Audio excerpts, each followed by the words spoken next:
6000 BC کی بات ہے کہ جب طوفان نوح کی تباہی کے بعد اللہ تعالیٰ نے سرزمین عرب پر ایک ایسی قوم پیدا فرمائی جو دنیا میں سب سے زیادہ طاقتور، مضبوط اور توانا افراد پر مشتمل تھی۔ یہ لوگ جسمانی خوبصورتی، سرخ و سفید رنگت اور وجاہت میں اپنا ثانی نہیں رکھتے تھے۔ مال و دولت کی فراوانی، شاندار تہذیب و تمدن، شان و شوکت سمیت دنیا کی ہر نعمت و آسائش انہیں میسر تھی۔ قرآن کریم میں ارشاد باری تعالیٰ ہے کہ ان جیسی کوئی اور قوم اور ملکوں میں پیدا نہیں کی۔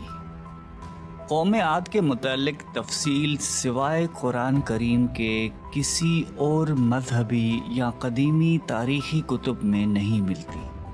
اس لیے اس قوم کی حالت کا نقشہ یا قرآن کریم کے ذریعے بن سکتا ہے یا پھر ان اثریات کے ذریعے جو محققین علم آثار نے ان کے بارے میں حاصل کی ہیں۔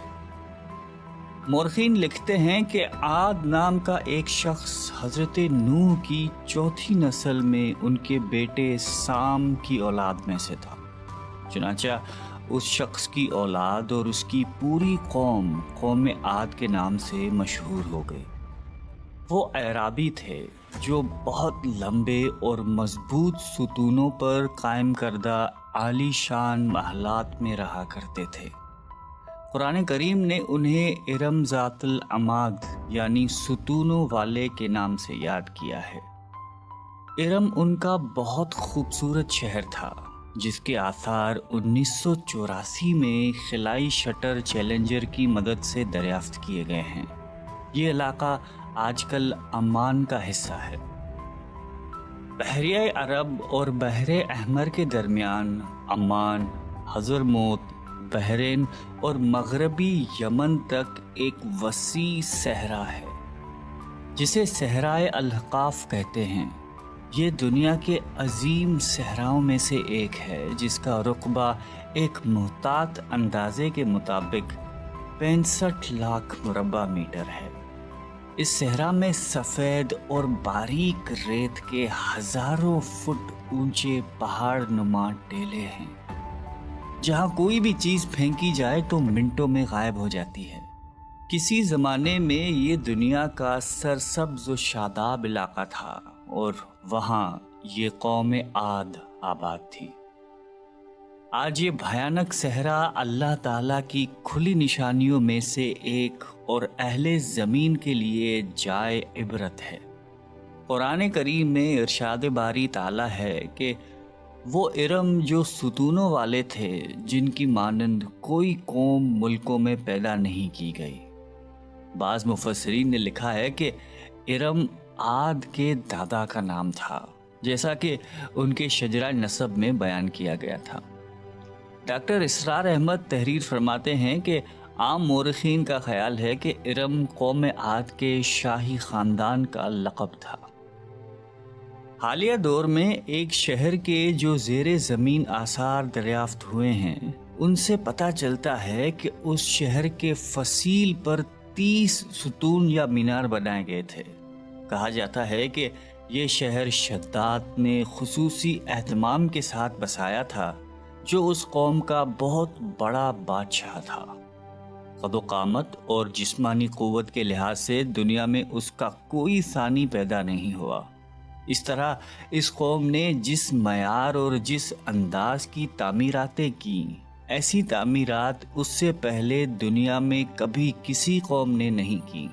شاید اسی لیے یہ جگہ شداد کی جنت ارضی کے نام سے تاریخ میں مشہور ہے، تاکہ لوگ آخرت کی جنت کے بدلے اس نقد جنت کو اختیار کر لیں۔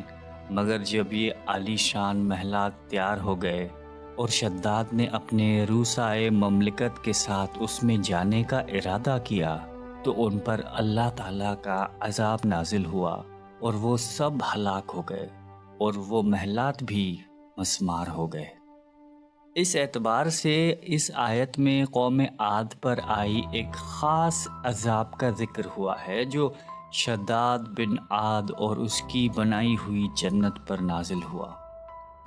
ایک اور روایت کے مطابق عاد کے بیٹے شداد نے جب جنت کے نام اور خصوصیات سے متعلق سنا تو اس نے زمین پر ایسی ہی جنت بنانے کا ارادہ کیا اور عدن کے کسی صحرا میں تعمیرات کا کام شروع کر دیا اور مسلسل 300 برس کی شب و روز کی محنت کے بعد دنیا میں ایک خوبصورت جنت بنا دی، جس میں شاندار محلات بھی تھے اور نہریں اور آبشار بھی۔ شداد کی عمر 900 سال ہو چکی تھی۔ ایک دن اس نے قوم عاد کے لوگوں کو جنت کے دیدار کی دعوت دی۔ وقت مقررہ پر وہ اپنے لوگوں کے ساتھ جنت کی جانب روانہ ہوا۔ ابھی شہر ارم کے عالی شان دروازے کے قریب ہی پہنچا تھا کہ رب ذوالجلال کے عذاب نے آ گھیرا۔ یوں شداد اپنی جنت کے ساتھ زمین میں ہی زندہ دفن ہو گیا۔ طوفان نوح کے بعد قوم عاد ہی وہ پہلی قوم تھی جو بتوں کے پجاری بنے۔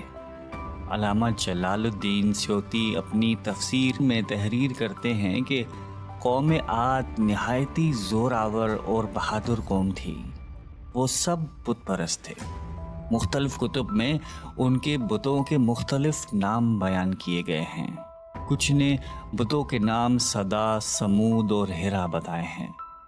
مورخین کی رائے کے مطابق ان کے معبود بھی قوم نوح کی طرح پتھر کے 5 بت یعنی ود، سوا، یغوث، یعوق اور نصر ہی تھے۔ کفر و شرک کے سمندر میں غرق قوم عاد کی بد اعمالیاں جب اپنی انتہا کو پہنچ گئیں تو اللہ تعالیٰ نے انہی کے قوم کے ایک نیک اور صالح بندے کو ان پر پیغمبر بنا کر مبعوث فرمایا۔ حضرت ہود قوم عاد کی سب سے معزز شاخ خلود کے ایک خوبصورت اور وجیح شخص تھے۔ حضرت ہود علیہ السلام نے ان سے کہا کہ بھائیو، ایک اللہ ہی کی عبادت کرو، اس کے سوا کوئی تمہارا معبود نہیں۔ قوم عاد کے سرداروں نے جواب دیا کہ تم ہمیں احمق نظر آتے ہو اور ہماری نظر میں تم جھوٹے ہو۔ حضرت ہود نے کہا کہ میں رب العالمین کا پیغمبر ہوں اور اللہ کا پیغام تم تک پہنچاتا ہوں۔ کہنے لگے تم ہمارے پاس اس لیے آئے ہو کہ ہم اپنے ان معبودوں کو چھوڑ دیں جنہیں ہمارے باپ دادا پوجتے تھے اور صرف ایک اللہ کی عبادت کریں؟ اگر تم سچے ہو تو جس عذاب سے ہمیں ڈراتے ہو وہ لے آؤ۔ حضرت ہود مسلسل 50 برس یا اس سے بھی زیادہ واعظ و نصیحت کرتے رہے۔ کبھی انہیں اللہ کی عطا کردہ نعمتیں یاد دلاتے تو کبھی عذاب الہی سے ڈراتے، کبھی طوفان نوح کی ہولناکیوں کا ذکر فرماتے، لیکن وہ غرور و تکبر میں اندھے اور بہرے بنے رہے۔ انہیں اپنی طاقت پر بڑا گھمنڈ تھا۔ ارشاد باری تعالیٰ ہے کہ قوم عاد ناحق ملک میں غرور کرنے لگی اور کہنے لگی کہ ہم سے بڑھ کر قوت میں کون ہے۔ قوم عاد کے 13 خاندان تھے۔ عمان سے لے کر یمن تک ایک طویل علاقے میں ان کی بستیاں تھیں۔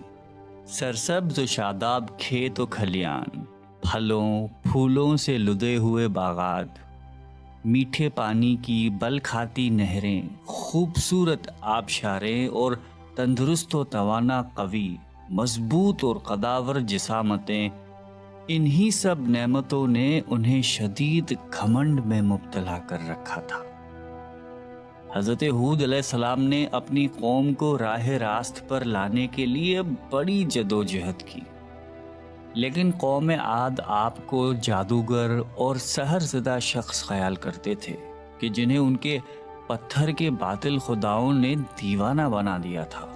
بالآخر وہ لمحہ بھی آ گیا کہ جب حضرت ہود علیہ السلام نے بارگاہ الہی میں دعا فرمائی کہ اے میرے پروردگار، انہوں نے مجھے جھوٹا کہا ہے، اب تو میری مدد کر۔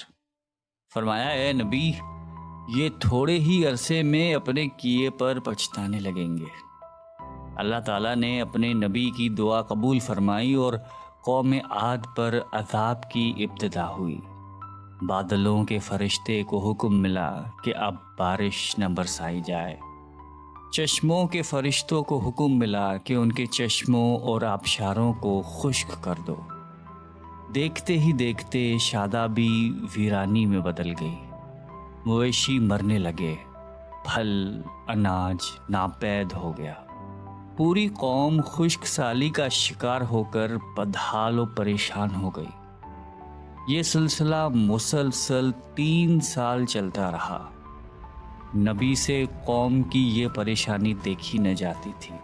مسلسل واعظ و نصیحت کرتے رہتے اور فرماتے کہ اے میری قوم، اپنے پروردگار سے بخشش مانگو، پھر اس کے آگے توبہ کرو، وہ تم پر آسمان سے مینا برسائے گا اور تمہاری طاقت اور قوت میں اضافہ فرمائے گا۔ کہنے لگے، ہود، تم ہمارے پاس کوئی دلیل ظاہر نہیں لائے، ہم صرف تمہارے کہنے سے نہ تو اپنے معبودوں کو چھوڑنے والے ہیں اور نہ تم پر ایمان لانے والے ہیں۔ ہم تو یہ سمجھتے ہیں کہ ہمارے کسی معبود نے تمہیں آسیب زدہ کر کے دیوانہ کر دیا ہے۔ اس زمانے میں یہ دستور تھا کہ قوموں کو جب کوئی مشکل آ گھیرتی تو وہ بیت اللہ شریف جا کر اللہ کے آگے آوازاری کرتے اور ان کی مشکل رفع ہو جاتی۔ یعنی کافر قومیں بھی اس حقیقت کو تسلیم کرتی تھیں کہ اس ارض و سما کے مالک ایک لافانی قوت موجود ہے۔ چنانچہ قوم عاد کے 70 سرکردہ افراد مکہ مکرمہ پہنچے، جہاں معاویہ بن بکر کی حکومت تھی۔